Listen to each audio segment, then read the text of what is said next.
네, 배터리를 위한 재료 분석 두 번째 파트로 TEM에 대해서 설명드리겠습니다.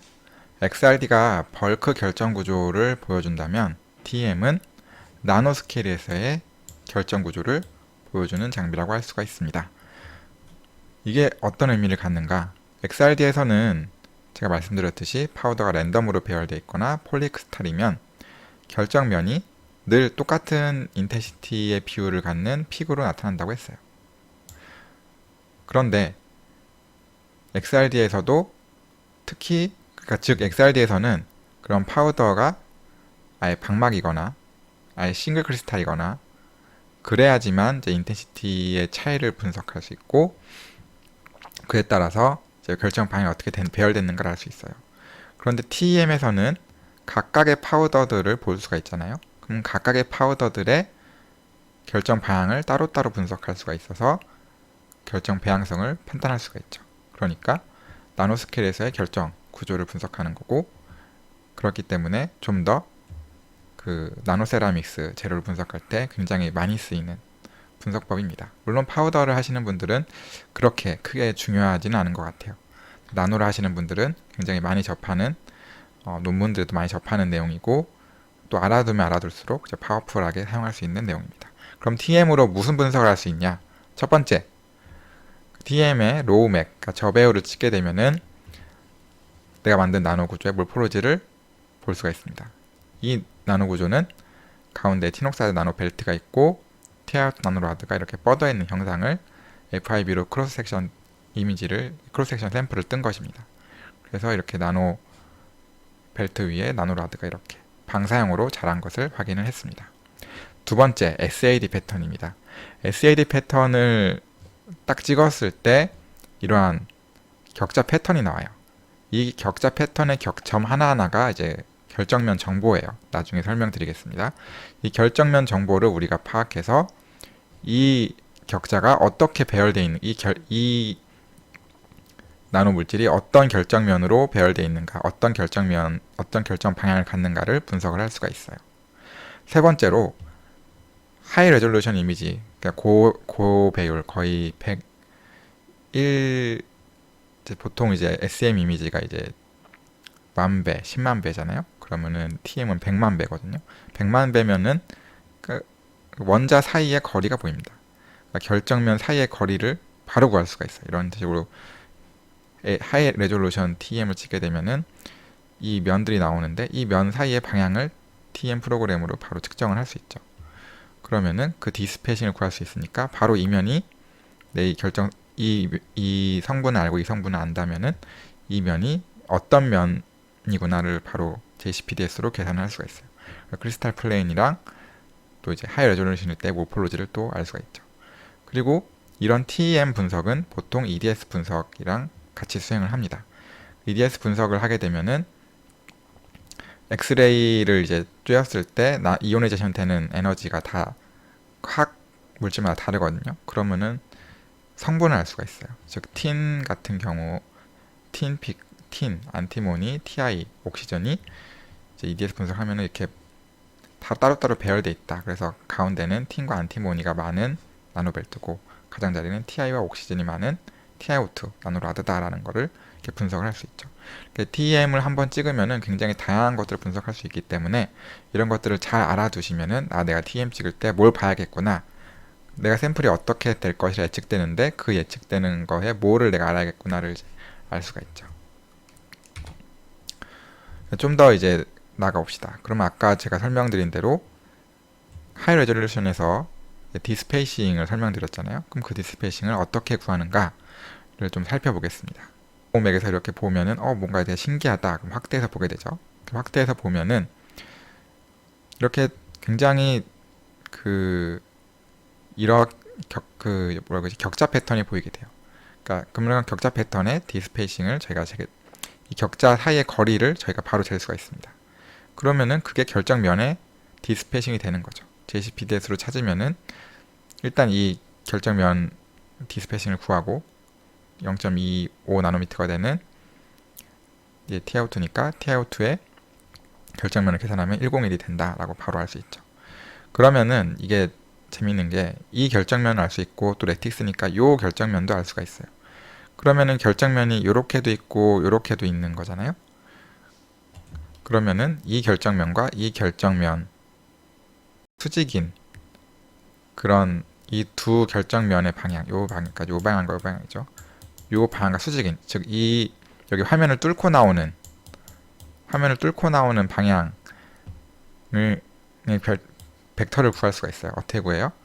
그러니까 211과 100의 크로스 이 방향과 이 방향 둘 다의 수직이면 그러니까 수직인 방향을 구할 수가 있죠. 즉 예를 들어 이제 이게 그걸 존 엑시스라고 부릅니다. 그 존 엑시스가 1 1이라고 제가 구했어요. 이렇게 구했던 이유는 이 존 엑스와 요 방향의 스칼라 곱, 즉 211과 1 1을 스칼라 곱을 하면은 이 벡터를 이제 곱하는 거죠. 그러면은 1 곱하기 2니까 2가 되고 마이너스 1에 마이너스 1이니까 마이너스 1이 되고 마이너스 1에 1이니까 마이너스 2가 돼서 0이 돼요. 즉 스칼라 곱이 0이 되는 게 90도잖아요. 각도가. 그러니까 요 방향과도 90도고 여기도 이제 1 곱하기 1이면 1이고 얘는 0이고 마이너스 1에 1이니까 마이너스 1이 돼서 또 0이 되잖아요. 그러면은 이 방향과 이 방향의 스칼라 곱도 0이니까 벡터가 90도의 관계를 갖고 있다. 그러니까 이 두 축과 90도, 즉 이 방향을 수직으로 뚫고 나오는 벡터를 구할 수 있죠. 그리고 좋은 엑시스를 구할 수가 있습니다. 이 결정에 대해서는 우리가 모든 정보를 아는 거예요. 이 방향은 어떤 방향이고 이 방향은 어떤 방향이고 하이 레졸루션 이미지를 찍게 되면은 꼭 격차 패턴을 웬만하면 얻으시기를 추천드립니다.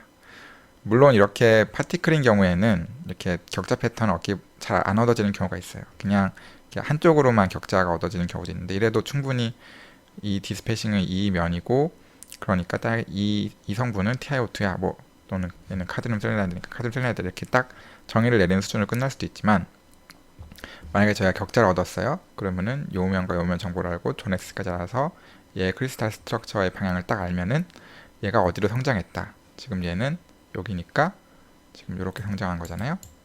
그러면 010, 011 방향으로 성장했다. 이렇게 알 수도 있고 파우더 같은 경우는 이렇게 파우더로 이렇게 딱 디스패칭 하나 했지만 와드 같은 경우 이렇게 두 개를 해서 알아냈어요. 그러면은 얘 같은 경우는 요 방향이니까 와드가 이렇게 성장한 거잖아요. 그러면 001 방향으로 성장했다. 이런 식으로 성장 방향까지 얘기를 할 수가 있어요. 그렇게 할 수 있는 이제 가장 효율적인 방법이 단순하게 요것만 계산할 수 있지만 요것 계산하고 얘와 90도가 되는 디스페이싱도 계산하고 이 두 개의 수직이 되는 존 X까지 계산해가지고 결정면을 딱 정해 놓으면은 제가 이제 이 방향 성장했다 했을 때 모든 사람이 다 어그리할 수 있겠죠. PR 이미지를 찍을 때는 최대한 이런 격자 패턴이 잘 보일 수 있도록 찍으면 좋다. 한쪽 방향으로 성장하는 것보다는 두쪽 방향 성장한 게 더 많은 결정면 인포메이션을 얻을 수 있다 라고 할 수 있습니다. 네, 그럼 TEM에서 로우맥 이미지를 분석하는 것은 그냥 모양을 보면 되니까 쉽고 그리고 EDS 같은 경우도 그냥 원소의 분포를 보면 되는 거니까 이제 그렇게 어렵진 않아요. HR 이미지에서의 이제 격자면을 보는 것도 이제 디스페이싱을 저희가 그냥 직관적으로 볼 수 있으니까 쉽게 어렵진 않은데 문제는 이제 SAD 패턴입니다. SAD 패턴을 분석을 하려면 기본적으로 역격자라는 걸 이해를 해야 합니다. 역격자라는 거는 이제 크리스탈 렉티스를 저희가 이제 실격자, 즉 렉티스가 이렇게 있으면은 실격자로 보는 게 아니라 이거를 역수로 보는 방법인데 왜 이거를 굳이 저희가 배워야 되냐 했을 때 디스페이싱, 즉 TM에서의 SAD 패턴 때문에 그렇습니다. 회절이 일어날까요? 회절이 일어납니다. TM은 투과 전자 현미경인데 어떻게 회절이 일어나나요? 라고 질문할 수 있지만 굉장히 각도가 얇게 회절이 일어날 수 있습니다. 보통의 비움은 다 투과가 되겠죠. C편은 한 P편이 100나노미터 이하의 두께를 가지니까 다 투과가 돼요. 그런데 C편이 특정 결정면을 갖고 있으면은 이 많은 결정면들의 빛이 다 TM이 다 이렇게 쭉쭉쭉 들어오면은 살짝 회절이 되겠죠. 그러면 그것들이 다 모이면은 굉장히 높은 시그널을 갖게 됩니다. 따라서 여기에 회절이 다 되면서 그 회절된 점이 다 모이니까 여기 점이 딱 찍혀요. 그러면은 우리가 이 점을 어떻게 해석할 수 있냐면 가장 쉽게는 이 시편에 요 면들이 다 중첩돼서 이 점에 찍히는 거다라고 이렇게 해석을 하면 돼요. 수학적으로 보면은 저희가 이제 XRD에서도 그렇고 이제 빔이 이렇게 되고 산란이 이렇게 되면은 여기를 세타라고 하면 여기는 2세타잖아요. 그러면 이 2세타는 이 세타 값이 굉장히 TM 같은 경우는 굉장히 파장도 짧고 빔도 세기 때문에 세타 값이 굉장히 작습니다. XR 대비해서. 그럼 이제 L분의 G는 원래는 탄젠트 2세타인데 세타가 작으니까 2세타로 표현할 수 있죠.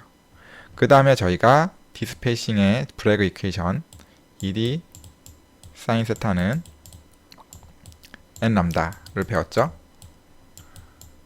여기서 이 람다는 1로 하고 사인 세타도 세타 값이 작으니까 세타로 하면은 결국에는 d분의 람다는 2세타가 됩니다.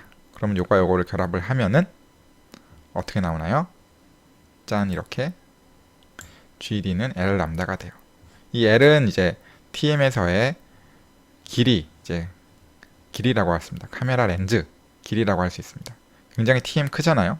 이 길이가 굉장히 길어요. TM 측정 장비를 보시면은. 그러면 이제 L과 람다의 곱이니까 얘는 딱 정해져 있어요. 그래서 얘를 카메라 컨스탄트라고 해요. 그 TM 장비마다 딱 정해져 있거든요. 요거 값을 알고 이 값은 우리 여기 딱 패턴이 딱 찍히면 구할 수가 있죠. 자로 재면 되죠. 구하면은 이 D 값을 우리가 계산할 수가 있어요. 이게 뭐죠?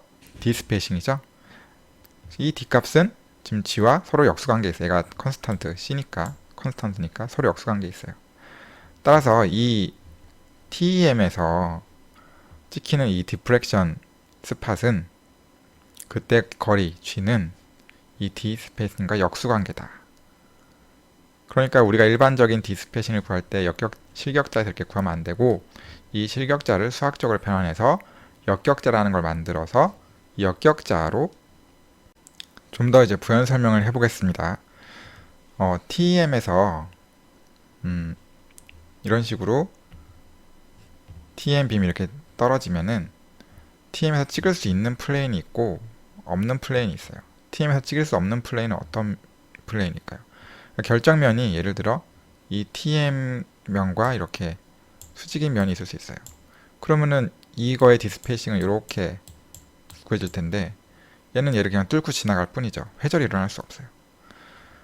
그러면 그럼 이제 다시 이 면이 아니라 약간 각도가 이렇게 기울어진 면이다. 이 면도 TM에서는 회절이 일어나지 않아요. 왜냐면 이 면인데 이 면이랑 세타가 맞지가 않잖아요. 맞으려면 이렇게 돼야 되는데 말이 안 되는 거죠. 그러면은 TM에서 측정할 수 있는 면은 이 방향과 이렇게 평행한 면들만이에요. 그러니까 어떤 이제 샘플이 있는데 이 TM에 이제 샘플이 이렇게 TM 샘플이 있는데 거기서 얘 결정면이 이렇게 돼 있었다. 그러면 요 면은 회전이 일어나지 않습니다.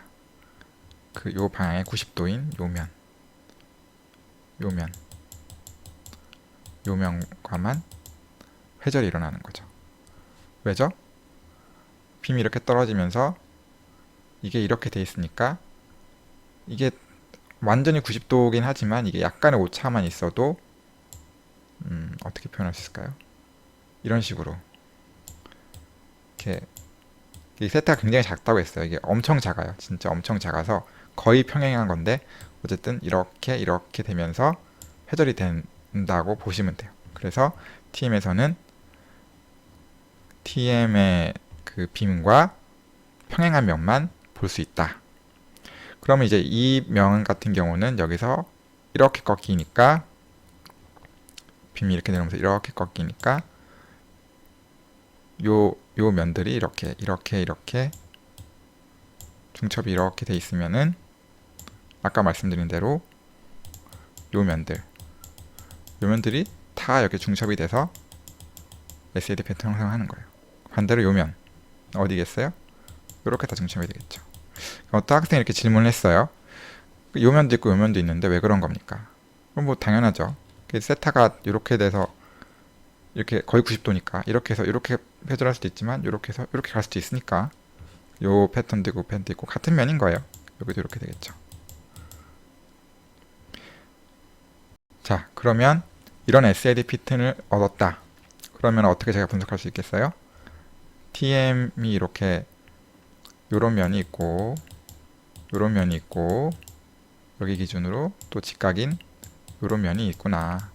즉 TM 이렇게 빔이 내려오면은 이렇게 있으면은 요 SAD 패턴이 그러니까 이런 격자가 있고 여기니까 또 이런 격자가 있고 또 여기니까 요거 요거 사이로 이렇게 연결하는 격자가 있구나.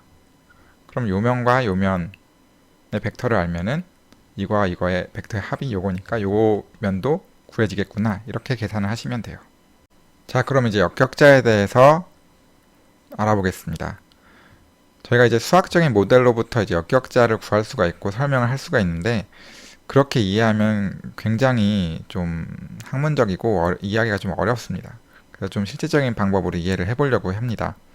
저희가 아까 역격자가 왜 나왔다고 했죠? TM 디프레션 때문에 나왔다고 했어요. TM 디프레션에서 저희가 배웠던 거는 두 가지입니다. 하나는 그 디프레션에 나왔던 거리 D와 D가 서로 역수의 관계에 있다. 그리고 또 하나 뭐가 있어요? TM에서 디프레션이 찍히면은 그 디프레션은 이 수많은 면들이 중첩된 곳이다. 라는 거예요.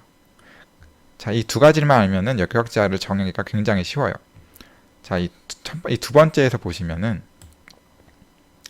이 TM에서 여기까지 G의 방향에 이 면이 수직하죠. 즉, 이 역격자는 기존의 이 면을 대표해야 되는 점이잖아요. 그러면은 우리가 면을 대표하는 거는 뭐라고 배웠죠? 수직하는 벡터라고 배웠잖아요. 그 말이 되죠. 역격자는 이 면에 수직하는 방향이다. 그럼 굉장히 대표하는 벡터가 되죠. 그래서 저희가 이제 2차원에서 보시면 10과 01로 된 그리고 90도가 아닌 면을 기준으로 보면은 자, 이 10이라는 면을 만들 수가 있겠죠. 저희가 10이라는 면이 있으면은 자, 이 10이라는 면은 역격자 A 이게 실축이 A라고 하면은 역격자를 이제 A 스타라고 하는데 이 A 스타는 90도를 이루어야겠죠. 뭐가 90? 그러면은 이게 뭐가 90도예요? B축과 90도죠. B축과 그 A인데 이 A는 그러니까 A면을 대표하는 역격자는 B축과 수직이다. 그리고 아까 뭐랬어요? 이 절대값은 역수다. D분의 1이다. 그리고 반대로 요 면, 그럼 그 01면이죠. 이 01면의 역격자는 직각이 돼야 되니까 요 방향이 돼요. 이게 B스타죠. 더 해야 되나요? 어쨌든 B스타. 요거는 요거보다 더 길죠. 그지만 역수니까 요게 더 이렇게 짧아지는 게 나타나죠. 지금 여기서는 요 면들을 표기한 거고 여기서는 요 면들을 이렇게 포기한 거니까 그렇죠. 직각이고 이게 짧아지고 얘는 상대적으로 역수니까 길어집니다. 그러니까 실격자에서는 A축이 짧고 B축이 긴데 역격자에서는 A축이 길어지고 B축이 짧아지고 이 A축은 B축의 수직이고 이 B축은 A축의 수직이에요. 그래서 역격자를 정의할 때 역수의 크기를 갖고 나머지 축의 수직이다 라고 정의를 할 수가 있어요. 정의를 하고 나면 굉장히 재밌는 게 이러한 기본적인 축만 정의할 수 있을 뿐 아니라 이게 저희 벡터잖아요. 이 벡터의 합으로 표시된 10과 01을 합한 11면이 자발적으로 계산이 된다는 거예요. 이게 평행사 변형일 거 아니에요? 그러면은 이 벡터, 이 벡터 합하면 이 벡터가 나올 텐데 이 벡터는 11이고 이 11에 이 가운데 점에서부터의 방향은 이 방향이잖아요. 그럼 이 방향이 맞는지 볼까요? 정말 이면인지. 요면이 11이죠. 그쵸? 요면과 요면 맞죠? 이면을 대표하는 여기서 이 90도가 되는 벡터가 이렇게 표시가 되죠. 그쵸? 왜냐면은 이미 그렇게 수학적으로 정의를 했기 때문이에요. 요거와 요거의 합이 요거가 되도록. 그러니까 A가 이렇게 길고 B가 짧을 때 합이 요거가 되도록. 그 얘는 더 짧죠? 얘랑 얘보다 면간거리가. 그러니까 여기서는 역수로 더 길게 나오겠죠. 그렇게 해서 어떤 면을 표기한다? 지금 요면. 요면이 이제 표기가 되는 거죠. 네, 이거를 이제 이러한 법칙을 3차원으로 가져오면은 이렇게 됩니다.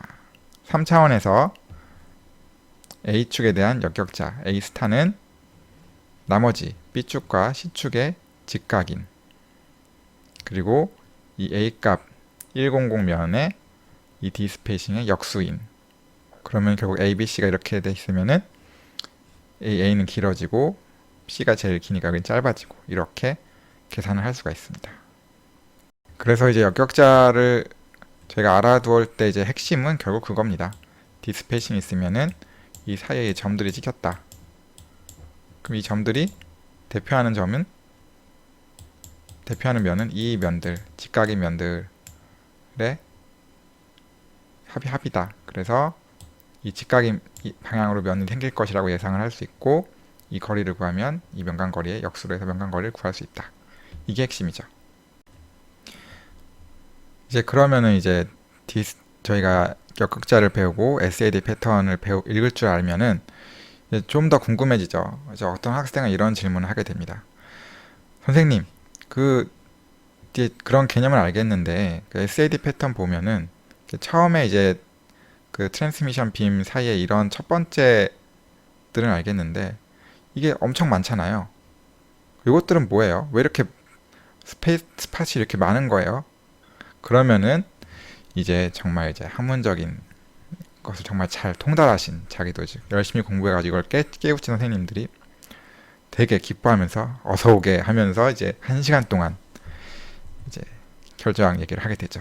근데 실은 그게 굉장히 유익한 정보인데 이게 다 듣고 나면 굉장히 어렵고 정말 열심히 노력했는데 그래도 이해가 안 되는 그런 상황이 발생을 해요. 그래서 좀 더 쉽게 설명해 보겠습니다. 자, 이 점이 이제 저희가 100점이라고 해봅시다. 100을 대표하는 역격자 점이다. 그럼 여기는 200, 300, 400이 되겠죠? 왜? 역격자에서는 200이 되면은 이 G 값이 커지죠? 그렇다는 얘기는 D 값이 더 작다는 얘기죠. 100보다 200이 D 값이 작죠. 100이라는 거는 레틱스가 있으면은 요면과 요면 사이의 거리지만 200은 이 반의 거리가 200이고 300, 400이 있으면은 이 반의 거리니까 거리가 짧으면 더 멀리 나타나죠. 그럼 왜 100, 200, 300, 400이 나타나느냐? TM에서는 XRD에서는 싱글 크리스탈일 때 저번에 설명했듯이 그냥 100만 나타나는데 하나만 픽이 다 나타난다고 했죠. 실은 그렇지 않아요. XRD도 싱글 크리스탈일 때 100 나타나고 세타를 좀 더 넓게 측정하면 200도 나타나고 300도 나타나고 400도 나타나요. 나타납니다. 안 나타나지 않아요. 단지 세타 값이 엄청 길어지는 거예요. 예를 들어 뭐 이게 30도다. 그럼 여기는 약 60도, 뭐 90도, 120도에서 멀리 나오겠죠. 저희가 XRD를 그렇게 긴 범위에 찍지 않으니까 100만, 200만 보이니까 그러는 거예요. 마찬가지로 여기가 100이면 마이너스 100이 있겠죠? 그러면 XRD도 마이너스로 찍으면은 마이너스 100이 나옵니다. 물론 이제 XRD를 거꾸로 찍을 수 없으니까 안 나오는 것 뿐이죠. XRD도 나와요. 그런데 TM에서는 왜 이렇게 좁게 나오냐? 이렇게 질문해야 돼요. XRD에서도 나오지고 TM에도 나오는데 왜 TM에서는 이렇게 짜달짜달 붙어 나오냐? 아까 말씀드렸죠. TM에서는 세타 값이 굉장히 작다. 왜죠?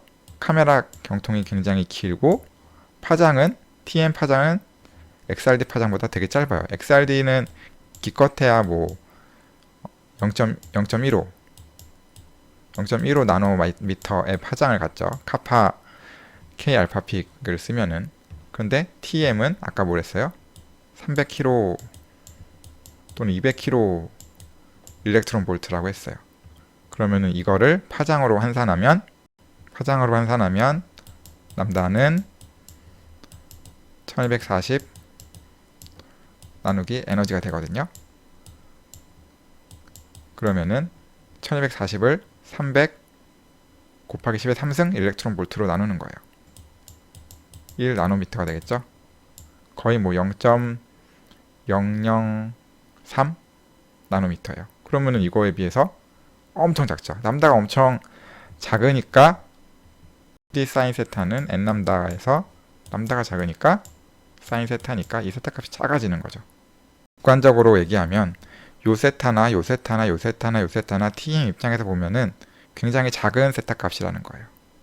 XRD에서는 굉장히 큰 세타 값이었는데 람다가 그만큼 크니까 큰 세타 값이었는데 작은 세타 값이니까 이렇게 오밀조밀 다 나오는 거예요. 이거를 이제 고체 물리를 하신 분이나 이제 결정학을 제대로 아시는 분한테 물어보면은 이렇게 설명하면 안 되겠죠. 그분들은 이월드 스피어라는 개념을 씁니다.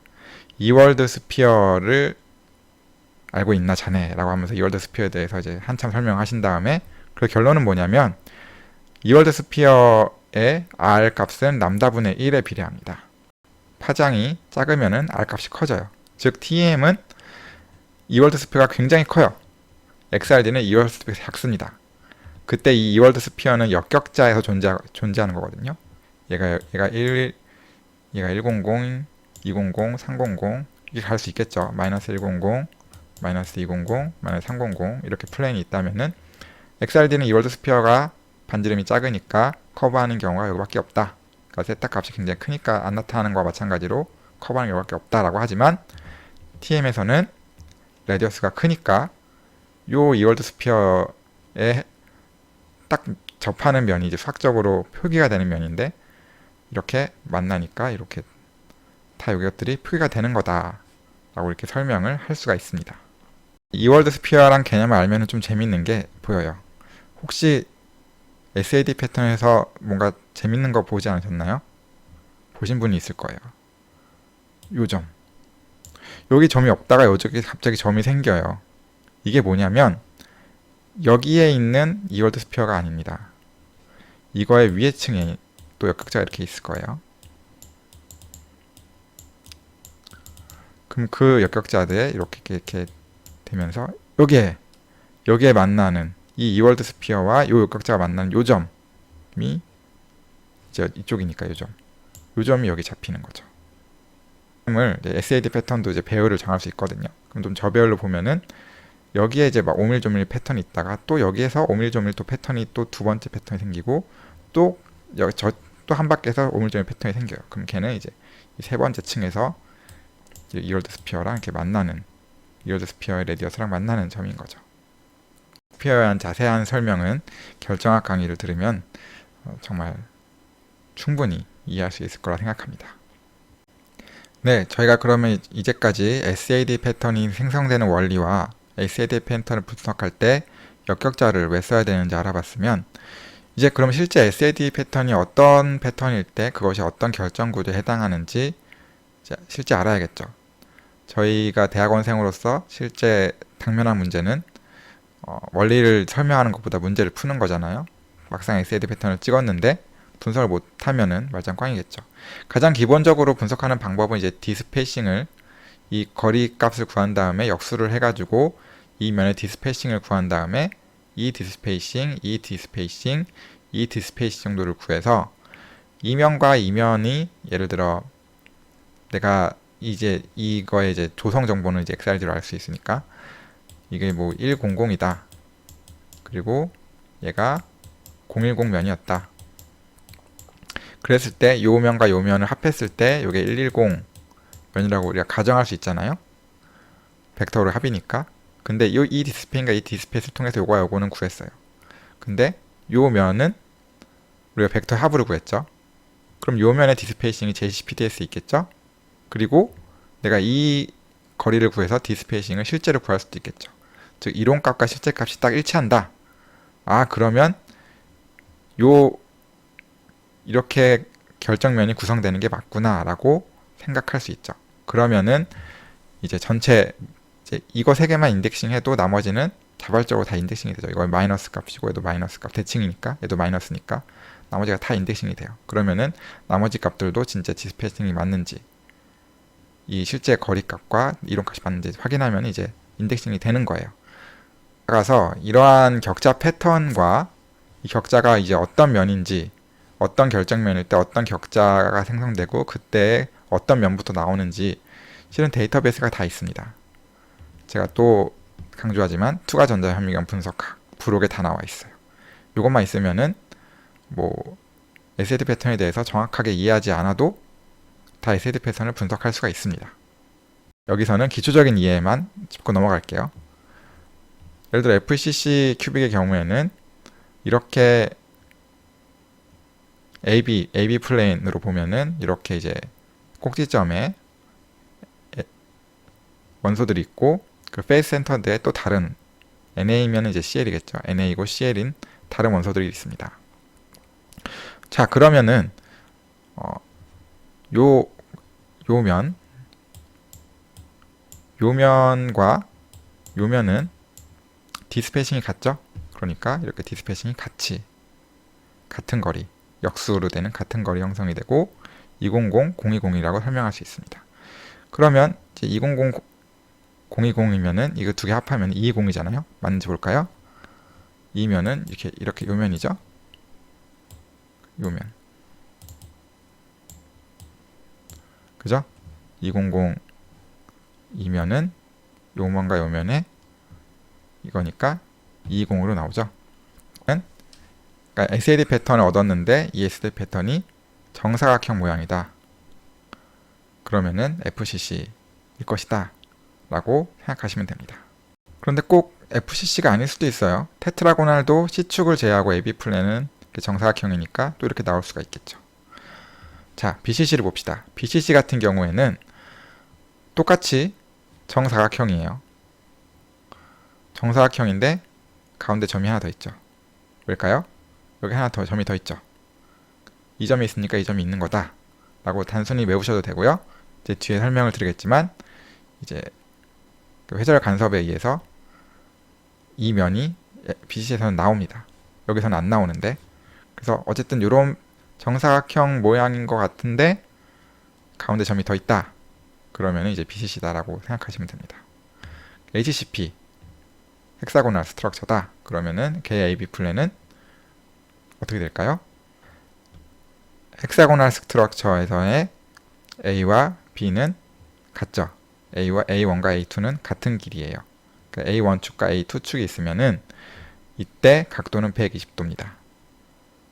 그런데 여기 보면은 여기도 똑같이 헥사고널이에요. 그쵸? 왜냐하면 면들이 요 면이 있고 요 면이 대표되는 거는 수직한 점이겠죠. 여기에 점이 찍히고, 그리고 요 면이 대표되는 거는 이렇게 수직한 점이니까 여기에 찍히고, 그 다음 요 면이 대표되는 거는 여기에 수직한 거니까 여기에 찍히고, 요 면이 대표되는 거는 여기에 수직하니까 여기에 찍히고, 요 면이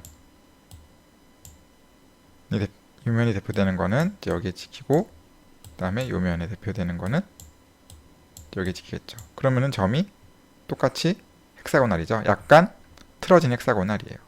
그래서 헥사고날은 똑같이 헥사고날로 나옵니다. 그러면 헥사고날로 나오면은 아니 헥사고날 AB 플랜이구나 라고 생각을 하시면 돼요. 이제 헥사고날 같은 경우는 밀러 인덱스를 3축이 아니라 4축으로 표현하는 경우가 있거든요. 그러면은 당황하지 마시고 3축, 4축의 정의는 3축이 ABC라고 하면은 4축에서는 A, B, 그리고 요 세 번째 값 비우고 C가 되고, 요 값은 마이너스 A, 마이너스 B가 됩니다. 1이고 0이니까 여기는 마이너스 1이 되겠죠. 여기는 0이고 1이니까 마이너스 1이 되고, 마이너스 1이고 1이니까 두 개 합함 마이너스 1에 마이너스니까 플러스 마이너스 1에서 0이 되고, 여기는 마이너스 1이니까 플러스 1이 되고, 이렇게 바꾸시면 돼요. 4축과 3축 바꾸시면 돼요. 그럼 이제 여기는 1006이고 여기는 010이라는 말인데, 아까 얘기했는데 여기서는 120도였잖아요. 100, 010. 근데 여기서는 100, 010이 60도가 되죠. 왜 그렇죠? 역격자니까요. 자, 헥사고널에서는 이렇게 A와 B축을 A와 A1과 A2축을 하면은 120도인데, 이때 요 면의 수직인 방향과 요 면의 수직인 방향으로 하면은 요거는 60도가 되겠죠.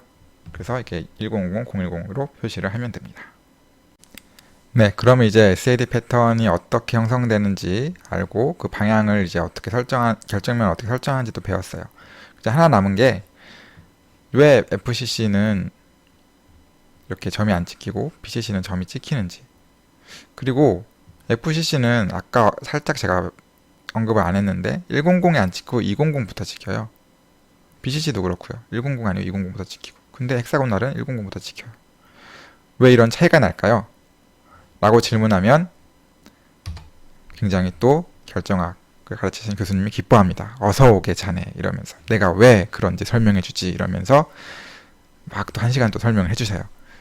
근데 그거를 이제 다 듣고도 이해가 힘들어요. 그래서 이제 좀 요약해서 알려드리겠습니다. 이제 기본적으로 저희가 스트럭처 패터라는 것을 알아야 됩니다. 이렇게 수식을 표현을 할 수 있어요. 결정면을. 저희가 결정면을 역격자로 나타냈을 때 HKL로 나타내면은 어쨌든 그게 좌표잖아요. 그 좌표니까 이제 뭐 그 수식에 의해서 2의 파이 i의 좌표로 해가지고 이 각각 좌표들의 결정면에 곱하기 스캐터링 팩터를 한 것에 합을 했을 때 이게 합이 이제 F라는 값으로 나타나는데, 그 면의 스트럭처 팩터예요. 이게 0이면 안 나타나요. 얘는 죽어도 SAD 패턴에 나타나지 않아요.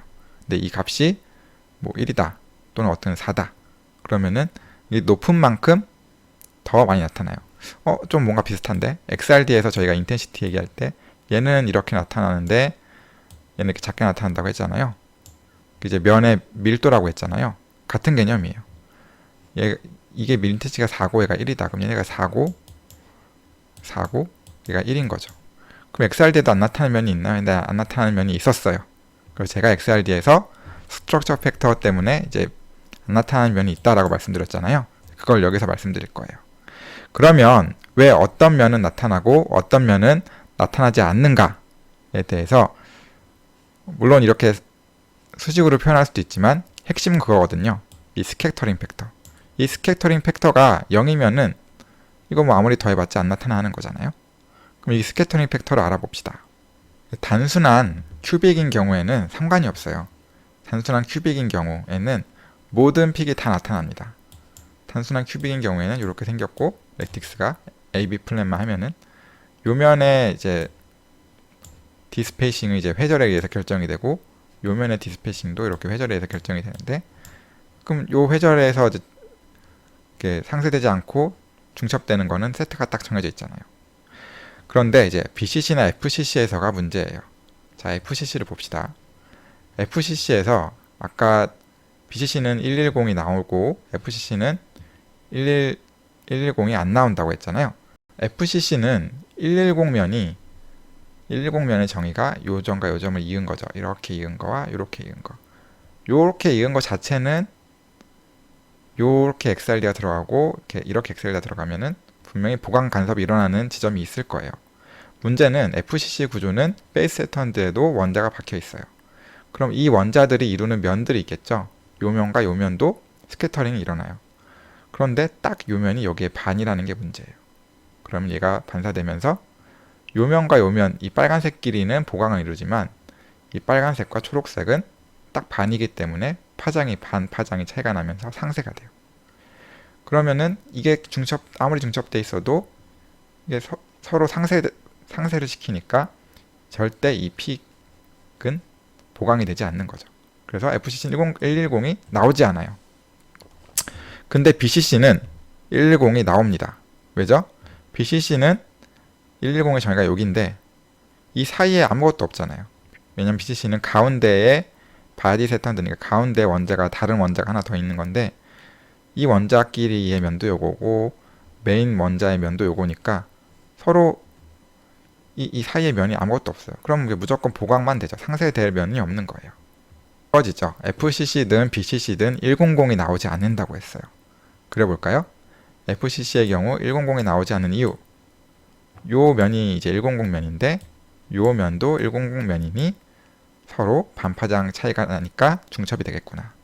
BCC도 요 면이 100 면인데 요 면도 100 면이니 반파장이 나니까 중첩이 되겠구나.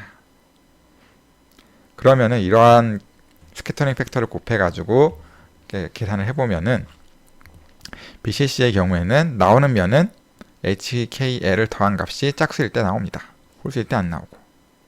C의 경우에는 HKL이 모두 짝수거나 모두 홀수일 때 나옵니다.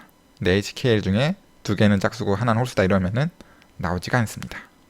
약간 어려운 개념인데 알아두라고 하는 이유는 당황하지 마시라고 하는 거예요.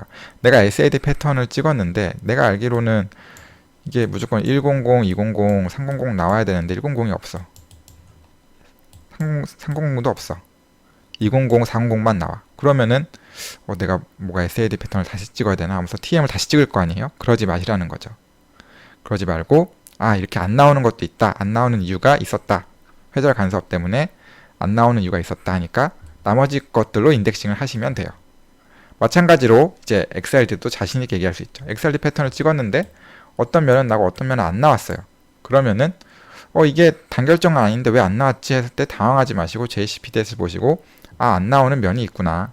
그거는 스트럭처 팩터 때문에 안 나오는 거구나 라고 생각하시고 깔끔하게 무시하시고 나머지만 인덱싱 하시면 됩니다. 중요한 거는 데이터베이스만 맞으면 돼요. JCPDS를 보시고 JCPDS에 나오는 면은 SAD에도 나와야 되고 XR에도 나와야 돼요. 그런데 안 나왔다? 그러면은 이게 결정 방향이 뭔가 독특한 거죠. 그 독특한 결정 방향을 가지고 이제 논문을 잘 풀어 가시면 되는 겁니다. 네, 그러면 이제 SAD 패턴을 가지고 어떤 분석들을 할 수 있는지 실제 사례들을 제가 이제 연구했던 사례들을 보여드리면서 설명드리겠습니다. 네, 이거 샘플 같은 경우는 이제 여기가 티녹사이드 이제 나노 벨트가 있고 TiO2 나노 라드가 이렇게 붙어 있는 형태였어요. 이제 SAD 패턴을 이제 두 개의 계면에서 찍어 보았습니다. 이 디스페이싱이 이렇게 독특하게 나왔어요. 이 점으로 이루어진 디스페이팅을 검색해 봤더니 각각 티녹사이드의 200, 101, 00이었어요. 그리고 약간 이렇게 흩어뿌려진 그런 점들의 디스페이싱을 조사해 봤더니 TiO2 200, 101, 00이었어요. 그러면 지금 TiO2와 티녹사이드가 거의 계면에서 에피텍셜하게 서로 배양성을 갖고 성장하고 있다. 그런데 TiO2가 약간 틀어져 있는 것도 있다. 즉 티녹사이드는 딱 이렇게 이 면으로 결정화가 돼 있는데 단결정인 거죠. TiO2는 이렇게도 약간 틀어져 있는 게 있고 이렇게도 약간 틀어져 있는 게 있다. 라고 이렇게 분석을 할 수가 있습니다. 참고로 왜 이렇게 SAD 패턴 보면은 이렇게 큐빅과 달리 직사각형이잖아요. 그렇다는 얘기는 요 A 200이니까 A축이죠. A축 그리고 C축. 그럼 A축이 얘는 역수니까 실제 유닛 렉티스에서는 A축이 긴 거고 C축이 짧은 이런 테트라고날이겠구나 라는 걸 알 수가 있죠. 실제 TiO2, 티녹사이드 둘 다 루타일 스트럭처고 루타일 스트럭처는 테트라고날입니다. 한 가지로 티녹사이드의 단결점 얻었을 때 이렇게 SAD 패턴을 구할 수가 있고 중요한 거는 이렇게 SAD 패턴만 구하지 마시고 HR 이미지도 얻으셔가지고 확대한 HR 좀 얻으시면은 HR 결정면을 실격자로 구할 수가 있죠. 그러면 이제 이게 010, 101 방향이다. 그걸 HR도 증명하고 SAD 패턴도 증명하니까 이제 얘는 101 방향으로 성장한 나노 벨트이다라는 거를 클리어하게 보여줄 수가 있죠. 그리고 이제 나노 시트에 이제 SAD 패턴도 찍을 수가 있어요. TEM에 이제 나노 시트, 이제 바름 나이오베트 나노 시트를 이제 찍어봤더니 이 나노 시트의 HR 이미지를 보니까 이렇게 디스페이싱이 요거는 100면이야. 요거는 110면이야. 라고 이렇게 나왔죠. 그래서 이게 헥사고날 이제 모양이죠. 진짜 이제 점점점이 이렇게 헥사고날처럼 있죠. 그래서 헥사고날이구나 라고 이제 알았어요. 근데 요것만으로도 이제 헥사고날이구나 라고 할 수 있지만 좀 더 명확하게 하기 위해서 SAD 패턴을 찍어봤습니다. 그랬더니 제가 아까 배웠죠? SAD 패턴에서 요 면이 100면이고 요 면이 010면이 돼요.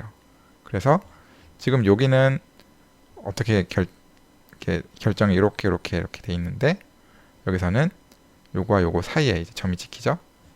왜냐면 이면을 대표해야 되니까 여기 점이 찍히는 거예요. 그래서 이제 지금 요거와 요거 약간 틀어져 있는데 이제 보통 얘가 이제 하이맥일 경우에는 거의 이제 100만 배 이렇게 보게 되면은 이제 TM 측정 장비상 이렇게 틸트가 됩니다. 그래서 이제 SAD 패턴이 로맥에서 찍은 거고 거기서 TM 이렇게 틸트가 되면서 이제 얘를 맞추려면은 미리 이렇게 각도를 틀어줘야 돼요.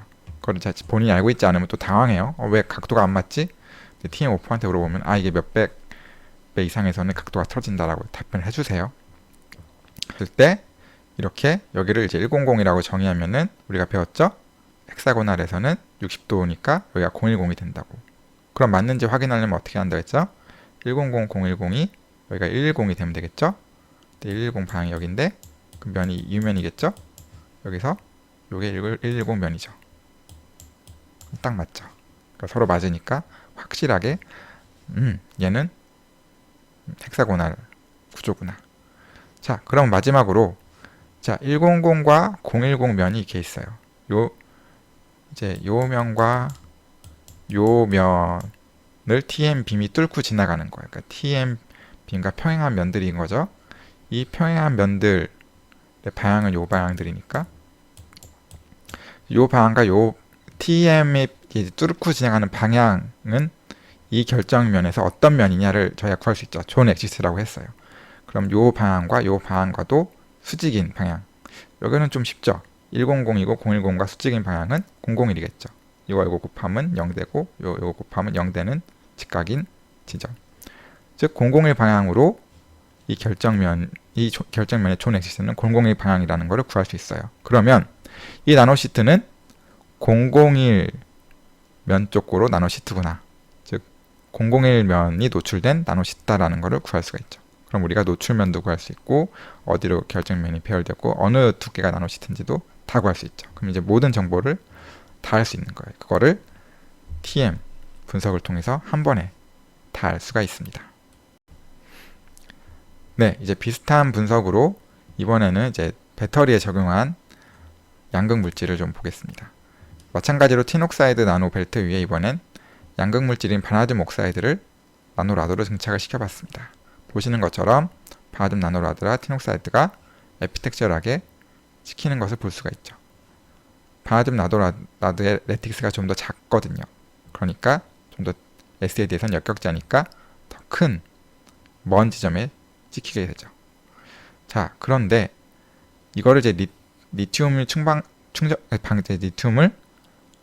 충전하기 전이었는데 이제 충전한 다음에 다시 샘플을 꺼내서 SAD 패턴을 찍어봤어요.